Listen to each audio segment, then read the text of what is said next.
മലയാള ചലച്ചിത്ര ലോകത്ത് പൗരുഷത്തിന്റെയും സാഹസികതയുടെയും പ്രതീകമായി ജ്വലിച്ചു നിന്ന നടൻ ജയൻ ഇന്നും മലയാളികളുടെ ആവേശവും ആരാധനാപാത്രവുമാണ്.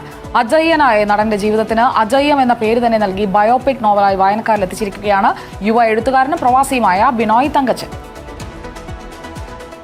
മലയാള സിനിമയുടെ ചരിത്ര പുസ്തകത്തിൽ ഒരു പുതിയ അധ്യായം അവിടെ കുറിക്കപ്പെട്ടു. നാവികസേനയുടെ കർക്കശമായ യൂണിഫോം ധരിച്ച് സ്വന്തം വിയർപ്പിൽ ബിസിനസ് സാമ്രാജ്യം പടുത്തുയർത്തിയ ആ മനുഷ്യൻ പുതിയൊരു പടയോട്ടത്തിന് തുടക്കമിട്ടു. അന്നു മുതൽ മലയാള സിനിമാ ലോകം അദ്ദേഹത്തെ ഒരൊറ്റ പേരിൽ ആദരവോടെയും ആവേശത്തോടെയും വിളിച്ചു, Jayan. What did you say? Buggers. Maybe we are poor. Coolies. Trolley pullers. But we are not buggers. വെള്ളിത്തിരയിലെ വെള്ളി വെളിച്ചത്തിൽ തിളങ്ങി നിന്നിരുന്ന അജയ്യ നായകന്റെ പച്ചയായ ജീവിതമാണ് ബിനോയ് തങ്കച്ചൻ തന്റെ നോവലിലൂടെ അവതരിപ്പിക്കുന്നത്.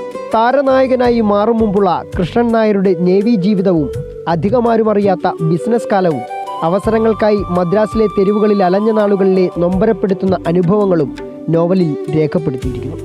ഇന്നും ചർച്ച ചെയ്യുന്ന ജയന്റെ ജീവിതത്തിലെ വിവാദങ്ങളുടെയും ദുരൂഹതകളുടെയും അന്വേഷണങ്ങളും ഇതിലുണ്ട്. ജയനോടുള്ള കടുത്ത ആരാധന തന്നെയാണ് കൂടുതൽ അന്വേഷണത്തിന് പ്രേരണയായതെന്നും സിനിമയ്ക്കപ്പുറമുള്ള ജയനെ എല്ലാവരും അറിയാനാണ് ആ ജീവിതം പുസ്തക രൂപത്തിൽ ആവിഷ്കരിച്ചതെന്നും നോവലിസ്റ്റ്. എൻ്റെ മനസ്സിലേക്ക് ജയൻ എന്ന ഒരു അതുല്യനായ നടൻ്റെ ഒരു സംഭവം വരികയും അപ്പോൾ ഞാൻ വീണ്ടും ആ എഴുത്തിലേക്ക് കടക്കുകയും ചെയ്തു. അങ്ങനെ തുടങ്ങിയത് അദ്ദേഹത്തെ പറ്റി ആരും അങ്ങനെ കേരളത്തിന് പുറത്ത് അറിയപ്പെടാത്തത് കൊണ്ട് ഇംഗ്ലീഷിൽ തന്നെയാണ് തുടങ്ങിയത്. അങ്ങനെ ഇംഗ്ലീഷിൽ തുടങ്ങിയതിൽ കുറച്ച് അംഗീകാരങ്ങൾ കിട്ടുകയും അപ്പോൾ പുറത്തുള്ള ആളുകളും ജയൻ എന്ന ഒരു ഇതിഹാസം ഇവിടെ ജീവിച്ചിരുന്നു എന്ന് അറിയപ്പെടുകയും ചെയ്തു. മഹാനായ ആൽബർട്ട് ഐൻസ്റ്റീൻ പറഞ്ഞ പോലെ മാംസവും രക്തവുമുള്ള ഒരു വ്യക്തി ഈ ലോകത്ത് ജീവിച്ചിരുന്നു, വരും തലമുറകൾ വിശ്വസിച്ചിട്ടില്ല എന്ന് ഗാന്ധിജിയെപ്പറ്റി പറഞ്ഞത് എത്രത്തോളം ജയൻ്റെ കാര്യത്തിലും പ്രസക്തമാണ് എന്നുള്ളതൊക്കെ അടിവരയിടുന്നതാണ്. അവിടെ നിന്ന് തുടങ്ങിയതാണ് ഞാൻ എഴുത്ത്. ജയന്റെ ജന്മദിനത്തോടനുബന്ധിച്ച് തൃശ്ശൂരിൽ നടന്ന ചടങ്ങിലാണ് അജയ്യം പ്രകാശിതമായത്. നോവലിന്റെ ഇംഗ്ലീഷ് രൂപമായ ദ ലെജൻഡ് മാൻ ബിഹൈൻഡ് ഇറ്റും ഏറെ ചർച്ചയായിരുന്നു. ദേശീയ തലത്തിൽ നിരവധി അവാർഡുകളും ഈ പുസ്തകത്തെ തേടിയെത്തി.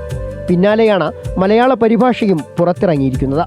കൊല്ലം പ്രവത ബുക്സാണ് പ്രസാധകർ. ദുബായിൽ അക്കൗണ്ട്സ് മാനേജറായ ബിനോയ് തങ്കച്ചൻ യേശുവിന്റെ കുരിശുമരണത്തെ ആസ്പദമാക്കിയുള്ള പുതിയ നോവലിന്റെ രചനയിലാണിപ്പോൾ. ശരിയാണ്, ജയൻ മരിച്ചിട്ടില്ല.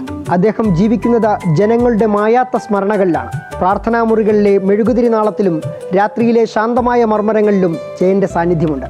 ഒരിക്കലും അസ്തമിക്കാത്ത ഒരു നിത്യപ്രകാശമായി ജയൻ ഇന്നും നമുക്കിടയിലുണ്ട്. അജയ്യത്തിന്റെ കഥാകാരൻ ബിനോയ് തങ്കച്ചനും വീഡിയോ ജേർണലിസ്റ്റ് അജീഷ് പഴകുളത്തിനുമൊപ്പം Sujith Surendran, big TV journalist, Pathanamthitta.